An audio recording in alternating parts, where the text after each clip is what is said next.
اگر آپ دنیا کے نقشے پر مشرق وسطی، شمالی افریقہ، مشرقی بحیرہ روم اور وسطی ایشیا کے علاقوں کو دیکھیں تو آپ شاید تقریباً تمام جنگ زدہ یا کشیدگی کے شکار علاقوں میں ترکی کی موجودگی دیکھ کر حیران ہوں گے۔ اگر اب تک اس جانب آپ نے توجہ نہیں دی تو آپ ہیں بالکل ٹھیک جگہ پر، کیونکہ اس پہلو سے کہانی ہم آپ کو سنا رہے ہیں۔ آپ سن رہے ہیں ہدا اکرام کو اور یہ ہے BBC اردو کی پوڈ کاسٹ۔ چند سال پہلے تک ترکی کا دعویٰ تھا کہ اس کے اپنے پڑوسیوں کے ساتھ تعلقات کشیدہ نہیں ہیں، لیکن آج شام، لیبیا اور ناگورنو قرباخ جیسے کشیدگی زدہ علاقوں میں ترکی کی صاف موجودگی نظر آتی ہے۔ شام اور اس کے اپنے علاقوں میں وہ کردوں کے ساتھ برسر پیکار نظر آتا ہے، جبکہ قبرص کے معاملے پر وہ ایتھنز کے ساتھ نبرد آزما ہے۔ بحیرہ روم کے خطے میں ترکی توانائی کے وسائل پر قبضہ کرنے کی دوڑ میں یونان اور دیگر ممالک کے ساتھ ٹکراؤ کی حالت میں ہے۔ اسی طرح روس، امریکہ، اسرائیل، یورپی یونین اور نیٹو کے ساتھ بھی ترکی کی کشیدگی بڑھتی جا رہی ہے۔ 600 سال تک سلطنت عثمانیہ جنوب مشرقی یورپ سے لے کر موجودہ آسٹریا، ہنگری، بلکان، یونان، یوکرین، عراق، شام، اسرائیل، فلسطین اور مصر تک پھیلی ہوئی تھی۔ 16ویں اور 17ویں صدی کے درمیان اس سلطنت کے اثر و رسوخ میں مزید اضافہ ہوا۔ اس کا دائرہ اختیار شمالی افریقہ کے ملک الجیریا سے لے کر عرب ممالک تک تھا۔ ماہرین کا خیال ہے کہ سن 2002 سے ترکی میں برسر اقتدار رجب طیب اردگان حکومت نے اپنی سنہری تاریخ کے پیش نظر ایک پرجوش اور حوصلہ افزا خارجہ پالیسی مرتب کی ہے۔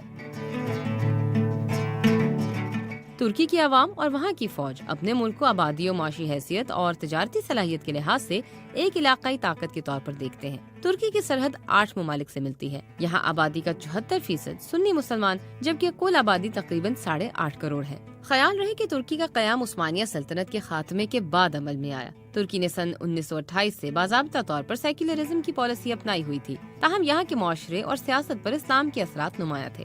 صدر اردوان نے ابتداء میں اسلام پسندوں اور سیکولر افراد کے درمیان مصالحت پیدا کرنے کی کوشش کی، لیکن اسی کے ساتھ ہی ایک مضبوط مذہب پسند خود مختار حکومت کی بھی بنیاد رکھی۔ سن 2014 اور سن 2016 کے درمیان ترکی نے پڑوسیوں کے ساتھ کوئی تنازع نہیں کی پالیسی کو فروغ دیا، اور اس کے بعد انہوں نے بہت سے بین الاقوامی تنازعات میں ثالثی کے لیے اپنی خدمات پیش کی۔ ترکی نے غیر فوجی سرگرمیوں کو بھی فروغ دینا شروع کیا۔ مثال کے طور پر اس نے افریقہ اور لاطینی امریکہ میں اپنے سفارت خانے کھولے اور ثقافتی اور تہذیبی مفاہمت کی کوشش بھی کی۔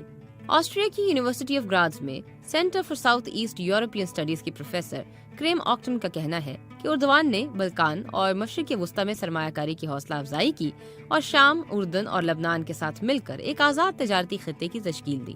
اسرائیل اور فلسطین کے تنازع میں بھی ترکی اہم اور متضاد کردار ادا کرتا نظر آتا ہے۔ اردوغان اور اسرائیلی وزیر اعظم بنیامین نتنیاہو کے درمیان معاندانہ تعلقات کی بات عام ہے۔ سن 2010 میں اسرائیل اور ترکی کے درمیان سفارتی محاذ آرائی کی صورتحال اس وقت پیدا ہو گئی تھی جب ترکی نے انسانی بنیادوں پر فلسطین کی مدد کی۔ اس کے بعد دونوں ممالک کے درمیان تجارتی اور فوجی تعلقات کافی حد تک کم ہو گئے تھے۔ ترکی فلسطین کی حمایت کرتا ہے۔ وہ تل ابیب سے امریکی سفارت خانے کو یروشلم منتقل کرنے کی امریکی فیصلے پر تنقید بھی کر چکا ہے، کیونکہ ترکی کے مطابق یہ اقدام اقوام متحدہ کی قرارداد کے منافی ہے۔ بحرین اور متحدہ عرب امارات نے حال ہی میں اسرائیل کو تسلیم کیا ہے اور فلسطین کی امداد سے ہاتھ کھینچ لیا ہے۔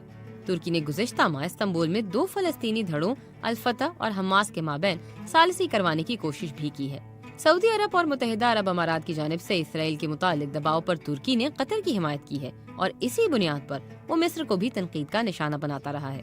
اس کا الزام ہے کہ مصر نے اخوان المسلمین کو بدنام کیا ہے۔ ترکی کے ان تمام رویوں کے باوجود یہ اشارے مل رہے ہیں کہ اسرائیل کے ساتھ اس کے تعلقات بہتر ہو سکتے ہیں۔ طیب اردوغان کا برتدریج اپنی فوج پر کنٹرول بڑھتا جا رہا ہے۔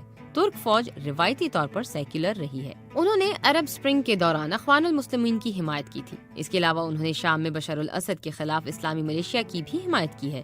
جولائی سن 2016 میں ترکی میں بغاوت کی ناکام کوشش کے بعد انہوں نے ایک سخت گیر نظریہ اپنا لیا ہے۔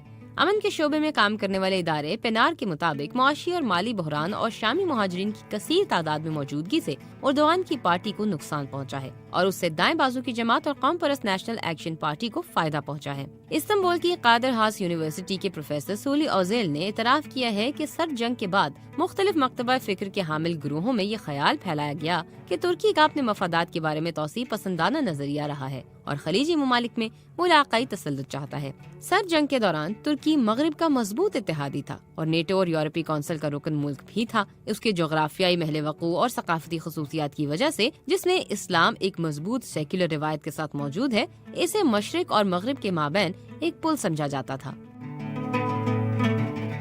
اس کے ساتھ ہی اس علاقے میں اقوام متحدہ کی اثر و رسوخ کے خلاف ایک دیوار بھی سمجھا جاتا تھا۔ ستمبر سن 2001 کے واقعے کے بعد بھی بنیاد پرست سیاسی اسلام کے اثرات یہاں سے دور رہے۔ اس کے باوجود ایسا بھی نہیں تھا کہ ترکی کی غیر متنازع حیثیت مسلم تھی۔ نیٹو کے دوسرے ملک یونان کے ساتھ قبرص کی خود مختاری کے معاملے پر وہ جنگ کی حالت میں آ گیا تھا۔ سن 1974 میں قبرص کے شمالی علاقے پر ترکی نے تجاوزات کی تھی۔ سن 1983 میں ترکی نے اس علاقے کو ترکی کا شمالی جمہوریہ قرار دیا تھا، تاہم اسے بین الاقوامی سطح پر تسلیم نہیں کیا گیا۔ گزشتہ اگست یونان اور ترکی کے درمیان کشیدگی ایک بار پھر شروع ہوئی جب اردوان نے قبرص کے اس علاقے میں گیس تلاش کرنے کی کوشش شروع کی۔ کردوں کی وجہ سے بھی ترکی کی مغرب کے ساتھ محاذ آرائی کی صورتحال بنی ہوئی ہے۔ کردوں کی آبادی 2 کروڑ ہے اور یہ 4 ممالک عراق، شام، ترکی اور ایران میں پھیلے ہوئے ہیں۔ کرد ترکی کے مشرقی خطے اناتولیا میں بڑی تعداد میں آباد ہیں۔ وہاں کردوں کی 55% آبادی ہے۔ یہ ترکی کی کل آبادی کا 20% حصہ بنتے ہیں۔ کئی اشروں سے کردوں کی آزادی کے خلاف ترکی حالت جنگ میں ہے اور انہیں دبانے کی کوشش کر رہا ہے۔ اکتوبر سن 2019 میں ترک فوج نے شام کے شہر ادلب میں داخل ہو کر کرد تنظیم شامی ڈیموکریٹک اتحاد پارٹی اور اس کی مسلح ونگ پیپلز پروٹیکشن یونٹس پر حملہ کیا تھا۔ وہاں کرد جنگجو امریکہ، فرانس اور برطانیہ کی مدد سے دولت اسلامیہ کے خلاف لڑ رہے ہیں۔ اردوان کا خیال ہے کہ شام میں کردوں کے بڑھتے ہوئے اثر و رسوخ کی وجہ سے ترکی میں بھی کردوں کی علیحدگی پسندی کا حوصلہ بڑھ سکتا ہے۔ روس اور ترکی لیبیا میں جاری خانہ جنگی میں مختلف فریقوں کی حمایت کر رہے ہیں۔ افریقہ میں تیل کے سب سے بڑے ذخائر لیبیا میں موجود ہیں۔ گزشتہ سال دسمبر میں ترک حکومت نے اعلان کیا تھا کہ وہ لیبیا کی قومی معاہدے کی حکومت GAN کو فوجی مدد فراہم کرے گی۔ GAN کا ترکی کی فوج قطر، اٹلی اور اخوان المسلمین کی بدولت ملک کے مغربی حصے پر کنٹرول ہے۔ مشرقی وغیرہ روم کے علاقے میں توانائی کے وسائل پر فرانس کے مفادات بھی ترکی سے متصادم ہیں۔ لیبیا کے علاوہ ناگورنو کرباخ کے علاقے میں ترکی اور روس آمنے سامنے آ چکے ہیں۔